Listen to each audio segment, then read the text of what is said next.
Hai GP Mania, selamat datang di channel Data Balap News, yang akan mengabarkan berita paling lengkap, serta paling panas, seputar MotoGP.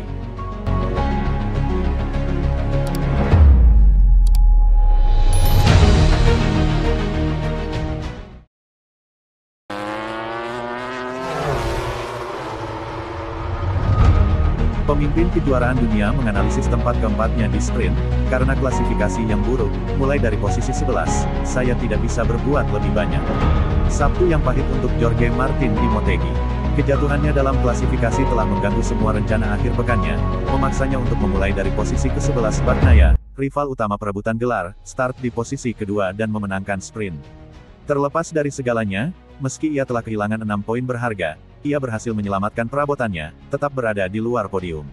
Seperti dilansir DAZN, Jorge tak senang, namun berharap bisa ikut memperjuangkan kemenangan di balapan besok.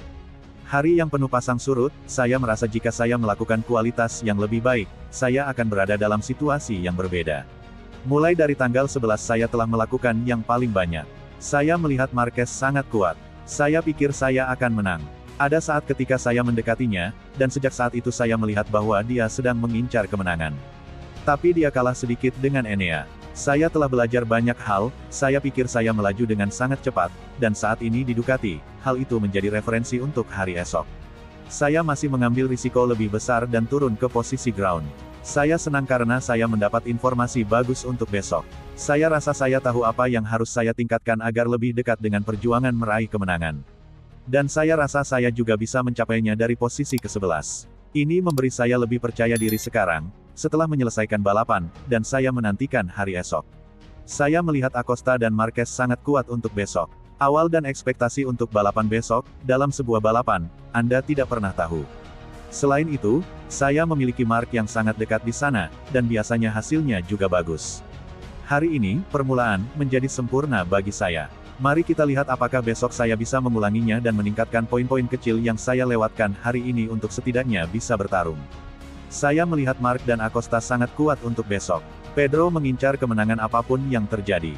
Besok dia akan melakukan hal yang sama, saat ini dia yang difavoritkan. Saya berharap besok dia berhasil memenangkan balapan pertamanya. Ini cukup sulit bagi saya, tapi saya pikir saya bisa bertarung untuk posisi kedua atau ketiga, jadi saya akan mencoba mengambil langkah kecil itu untuk memperjuangkannya, ujarnya. Saya melihat Mark sangat kuat, dia hampir mendekati saya sepanjang lintasan, tetapi ketika kami mencapai sektor 4 dia kehilangan semua yang telah dia pulihkan. Di tikungan 12 dan 13, sungguh luar biasa bagaimana Mark berhasil mengganti gigi dan tidak kehilangan waktu. Saat ini itu adalah referensi saya. Saya tidak bisa melihat Pedro, jadi saya akan melihat Mark sebagai referensi Ducati. Saya pikir jika Pedro terus membalap seperti hari ini, dialah yang difavoritkan untuk menang. Jelas bahwa sesuatu selalu terjadi. Di satu sisi bagus karena bisa terjadi pada Anda atau rival Anda, namun di sisi lain bisa juga terjadi pada Anda. Hari ini saya melakukan kesalahan di kualifikasi, yang pada akhirnya tidak terlalu besar karena hujan, situasi yang sangat sulit. Namun yang jelas finish di peringkat ke-11 tidak baik untuk Piala Dunia, apalagi jika rival Anda berada di urutan kedua. Meski begitu, aku berhasil memiliki level untuk mencapai mereka yang berada di depan lagi. Besok saya berharap bisa melakukan hal yang sama dan lain kali hal itu tidak terjadi pada saya, tapi pada orang lain.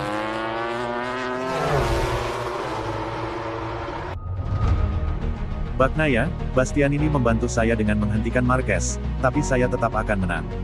Bagnaia mengambil keuntungan dari jatuhnya Acosta untuk memenangkan sprint, namun memperingatkan bahwa, rookie, akan sekali lagi menjadi saingan yang harus dikalahkan dalam balapan besok.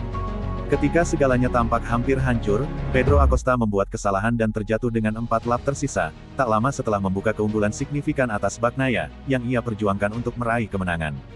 Dengan kemenangan hari ini, Pecco 6 melampaui Jorge Martin 5 dalam jumlah kemenangan sprint musim ini dan memangkas 6 poin penting dalam perebutan gelar juara. Beginilah cara dia berbicara tentang kariernya. Itu tidak mudah karena kami memutuskan untuk mengorbankan sedikit performa untuk melakukan penyelarasan lap tanpa menggunakan peta, sehingga menghemat konsumsi dan memungkinkan kami lebih memahami kondisi lintasan. Kemudian saya harus menyelesaikan seluruh sprint dengan peta yang kurang bertenaga, tetapi pada akhirnya semuanya berjalan baik-baik saja. Pedro melaju sangat cepat. Saat saya memutuskan untuk memperlambat satu putaran untuk mengurangi suhu ban depan, dia terjatuh. Dia berusaha keras, tetapi dalam batas tertentu. Namun pada lap tersebut gerimis sedikit lagi dan kesalahan tersebut bisa saja terjadi. Saya tidak tahu bagaimana ini akan berakhir, tapi Pedro pasti akan menjadi saingan saya besok. Meski begitu, saya mampu mengatur balapan dengan baik. Bastianini dan Marquez menyusulnya di lap terakhir, semuanya terkendali. Pada awal lap terakhir aku unggul 1,3 detik atas Enea, jadi aku berkata pada diriku sendiri bahwa aku bisa memperlambat kecepatan tanpa mereka bisa mengejarku. Aku melihat hujan mulai turun lagi, dan aku tidak ingin mengambil risiko hari ini, jadi aku menundanya. Tempat kedua pasti menyenangkan. Yang penting adalah tetap berada di depan Jorge, maka semuanya akan baik-baik saja. Enea membantu saya, tapi saya tetap akan menang. Martin, saya tidak tahu di mana saya berada.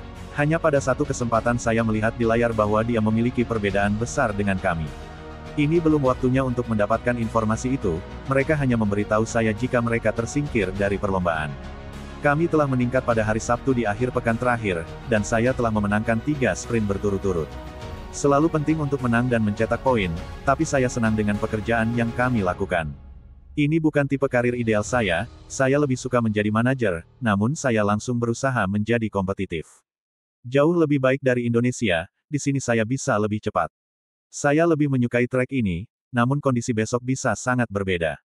Sepertinya cuaca akan cerah dan suhu lebih tinggi, jadi kami harus memahami ban mana yang harus dipilih. Pada hari Jumat saya melakukan beberapa putaran dengan medium, dan itu tidak buruk, namun soft juga tampil baik hari ini, meskipun memiliki tingkat kausan yang tinggi dan sulit untuk dikendalikan.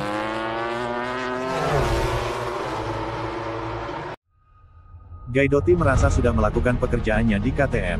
Francisco Gaidotti memberikan reaksi pertamanya setelah dipastikan kehilangan posisinya sebagai tim manajer KTM Factory. Francisco Gaidotti memberikan komentar publik pertamanya sejak KTM mengumumkan ia akan meninggalkan jabatan manajer tim pabrikan MotoGP mereka dan digantikan oleh Aki Ajo untuk tahun 2025. Berbicara kepada Simon Cravar dari Dorna selama latihan pembukaan di Motegi, Gaidotti, yang bergabung dengan KTM dari Pramac Ducati pada tahun 2022, mengatakan, "Saya tidak menganggapnya sebagai berita yang menyedihkan. Saya pikir itu adalah langkah yang tepat saat ini. KTM adalah perusahaan yang hebat dan setelah 5-6 tahun pertama mereka memutuskan untuk pindah ke sesuatu yang berbeda ketika Gaidotti menggantikan Mike Leitner. Kami telah berkembang pesat dalam 3 tahun terakhir dan saya pikir sekarang untuk menyelesaikan pekerjaan, Aki adalah orang yang tepat. Ia memiliki kredibilitas yang tepat di perusahaan.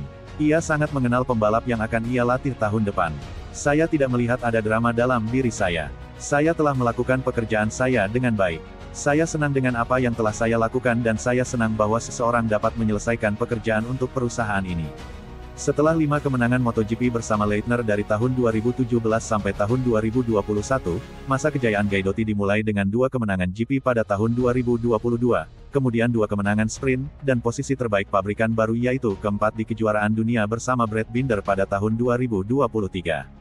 Binder dan Pedro Acosta bertarung untuk posisi kelima di kejuaraan dunia tahun ini, tanpa kemenangan sprint atau GP untuk RC16 sejauh musim ini. Gaidotti belum mengumumkan rencana masa depannya selepas KTM.